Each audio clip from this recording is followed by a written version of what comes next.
Good morning. So Ms. Boscat is back because she apparently left treatment. Yes, Your Honor, Ms. Boscat did give me some fairly extensive explanation regarding why she left treatment, and I would like to request a further review date so that I can investigate those circumstances. Absolutely not. She's already been sentenced. Her sentence was simple. 365 days in the Washtenaw County Jail, credit for 7 days to be released to residential treatment. She must complete that time if she left.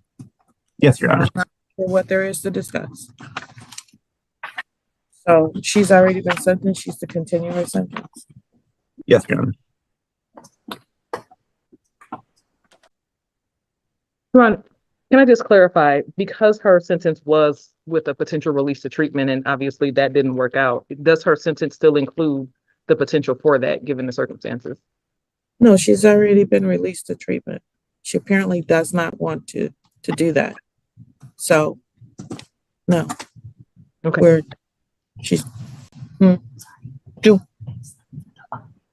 we have the updated credit at this time? Can I say something? Ms. What? Boscat, you may. I don't know if it would necessarily be a good idea for you to do so.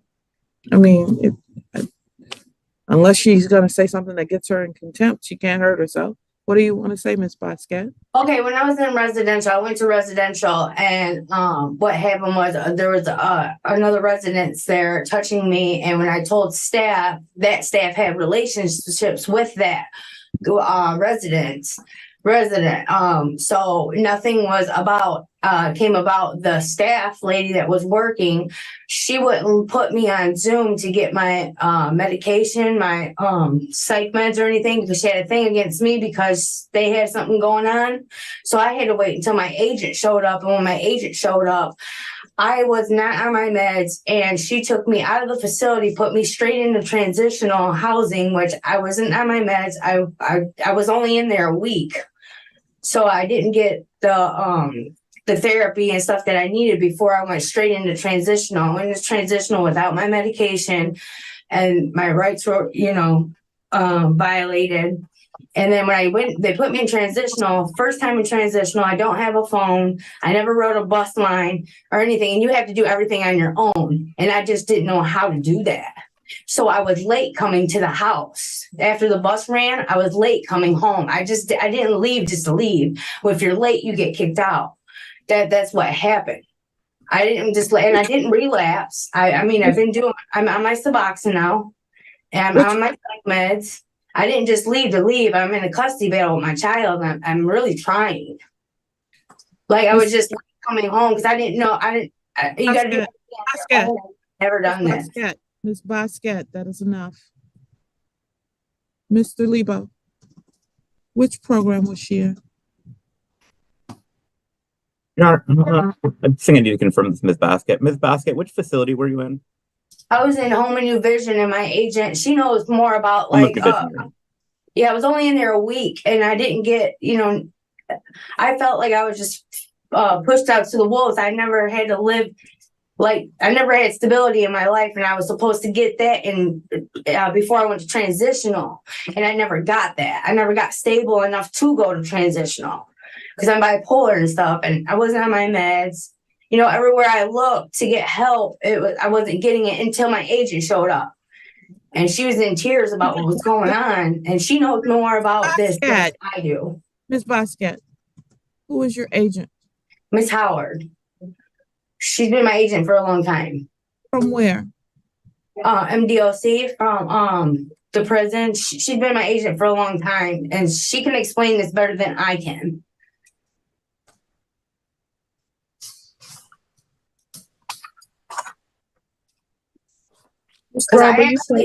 Ms. Boscat, I've had enough. Thank you. Okay, I apologize.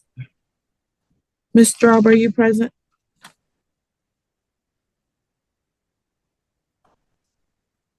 I am, Your Honor, but this is Miss Johnson's case if you'd like her to Is it? Yes. Okay. Good morning, Ms. Johnson. Good morning, Your Honor.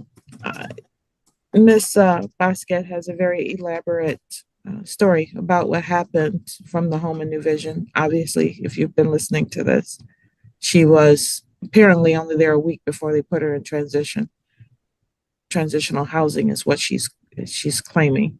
And I need to have some follow up. Mr. Lebo is going to do his own follow up. And I want to hear whether or not this is true, that she was there for 1 week before she went to transitional housing. And she said that Ms. Howard, who is her MDOC agent, came to Home and New Vision and is familiar with this. So if you could reach out to her while Mr. Lebo reaches out to whoever he needs to reach out to or do whatever he needs to do his own research. I'm going to give her this, unless there's an adamant objection, I'm going to give her this adjournment so I can see if she's telling me the truth or not. Sounds good, Your Honor. I can contact Ms. Howard right now and see what I can find out. All right. Ms. McDuffie, any objection? No objection. All right.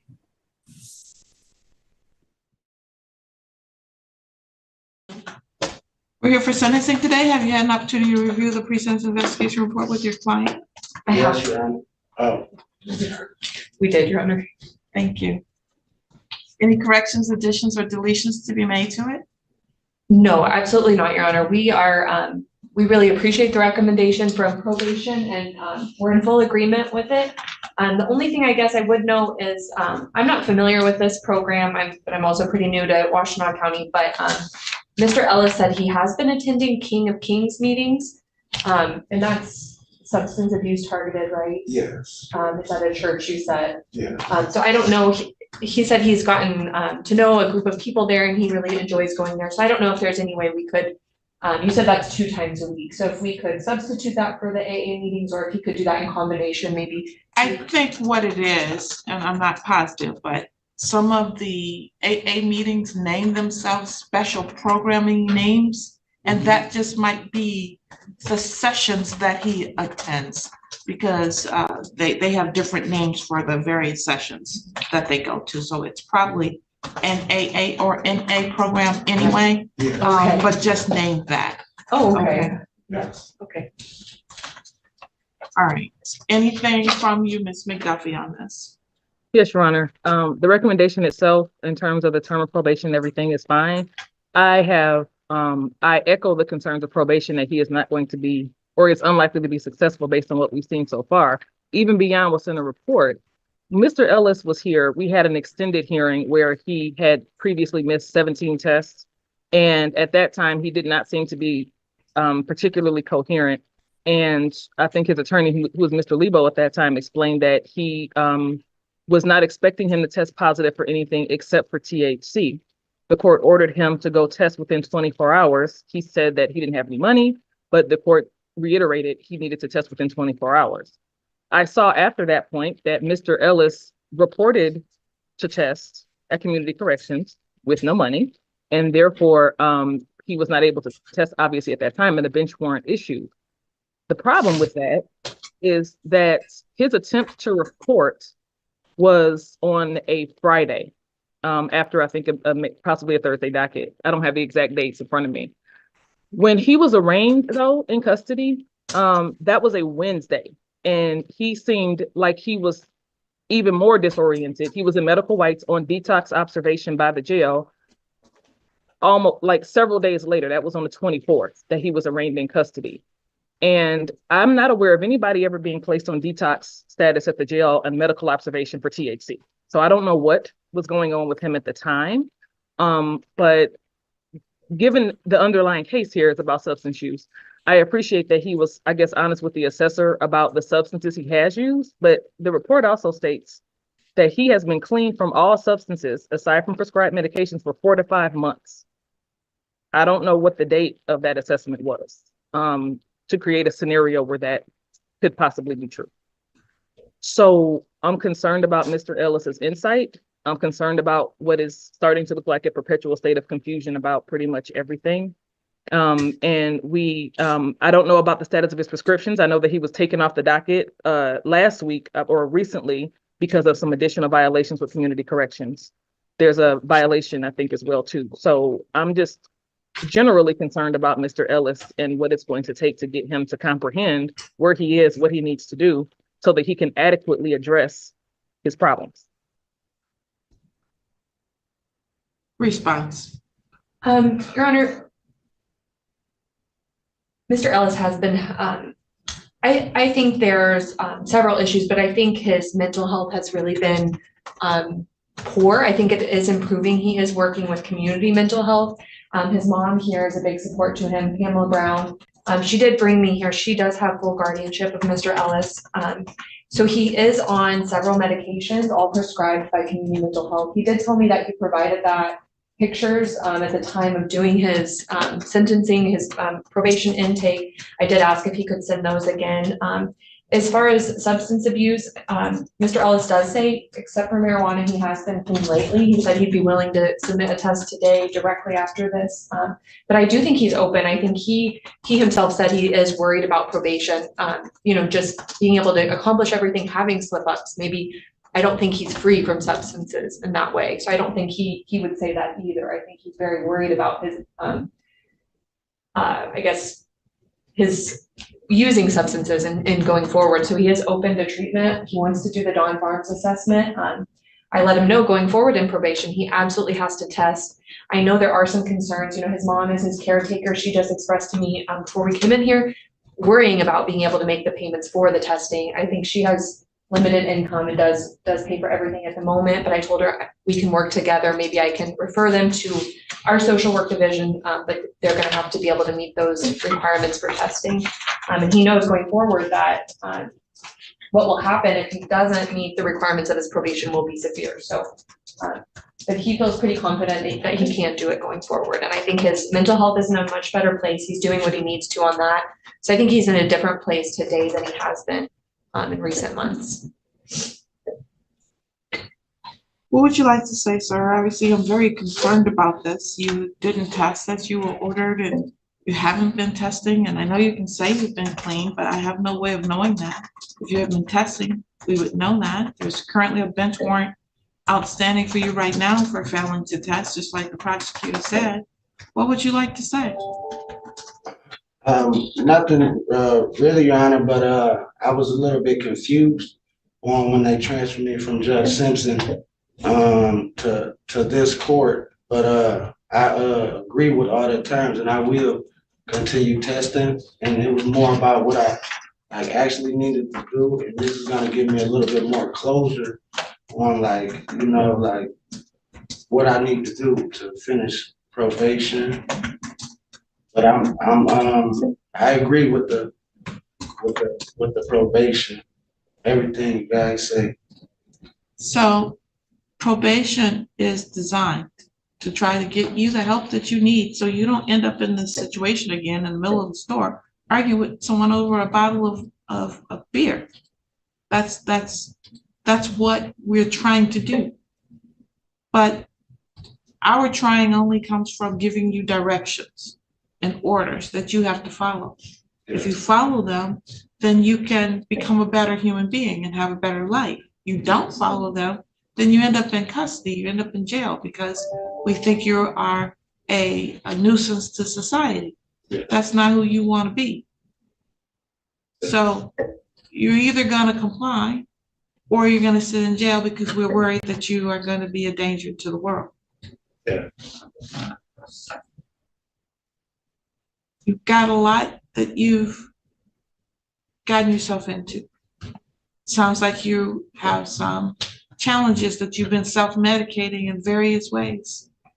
And your mom's here trying to help you, but now she's shouldering more of a burden because of that. So I don't know whether you can work or can't work because I keep hearing that mom can't do it. So I don't know if you get assistance. I don't know if payment comes to you in some way, shape, or form. But there should be something. Like either you can work and you should be making your own money, or you can't work and there should be an application filed for you to get assistance. So either way, you should be contributing. Yes, I agree.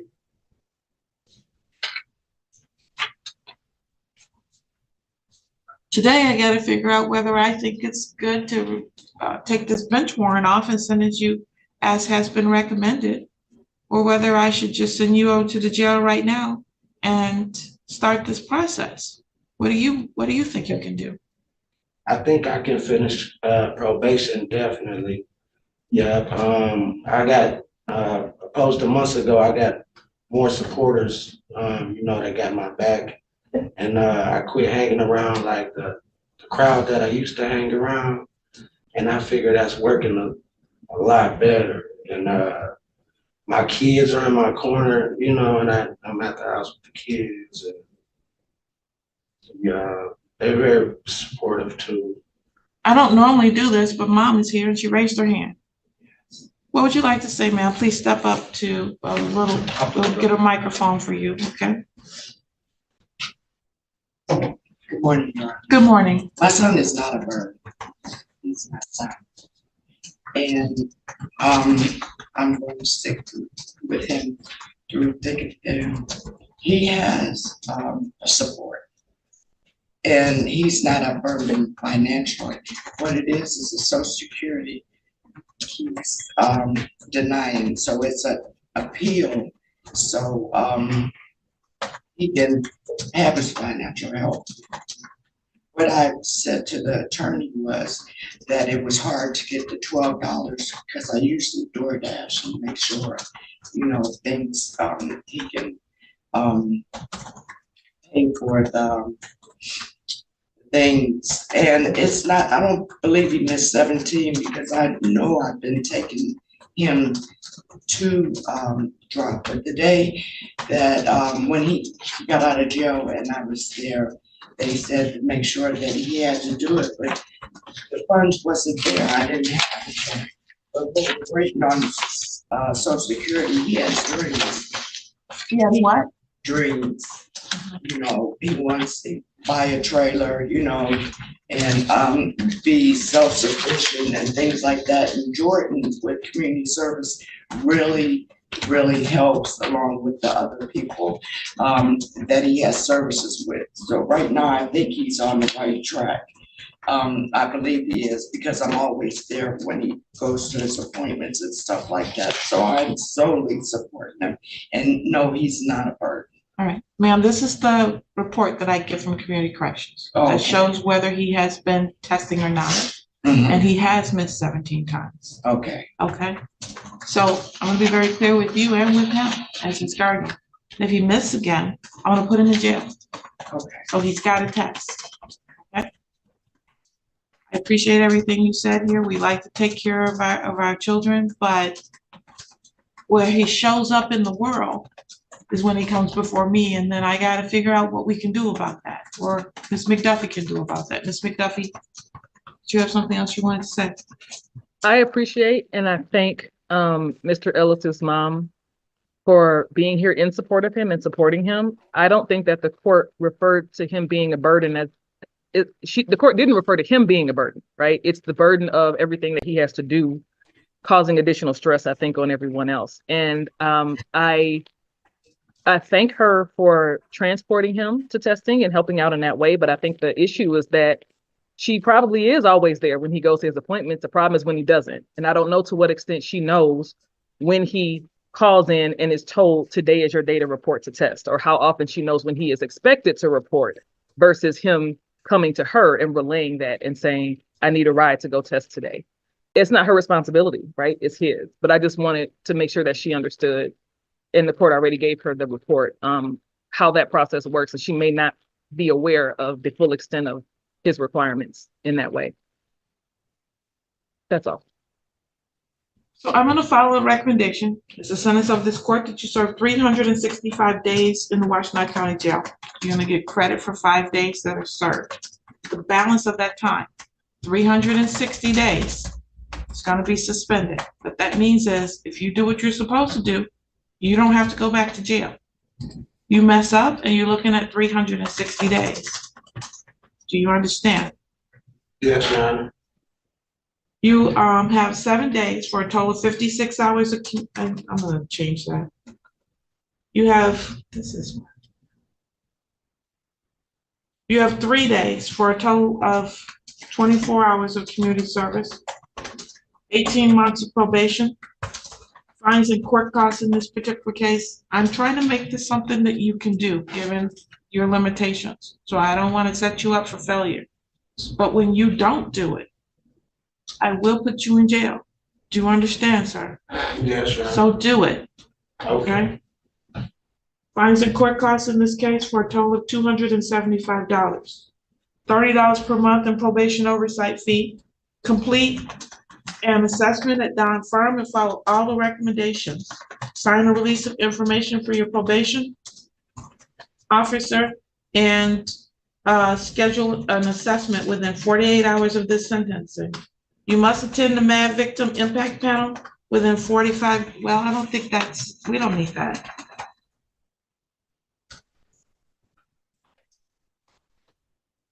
Is there any part of what I said today you don't understand, sir? No. Okay. Serious, looking you eye to eye, do what you gotta do, Yeah. okay? Yes, ma'am. All right, thank you, sir, you're all set. You need to contact the probation department within, tomorrow after 9 o'clock, unless, is that Ms. Straub? Or Ms. Johnson? Ms. Straub, are you able to have him sign his report today, perchance? Or no, she probably doesn't have it. All right, contact the probation department after 9 tomorrow. Yes, Ms. Straub. That would work best, Your Honor, if he calls us tomorrow after like 10, because I will be in late tomorrow morning. Okay, after 10 o'clock tomorrow, do you have the phone number? You can give it to them. Do you still have it, Miss? I've got it. All right, please give it to him so we can call tomorrow after 10 o'clock, okay? Thank you, Your Honor. Good luck to you, sir. Thank you. Good luck to you both.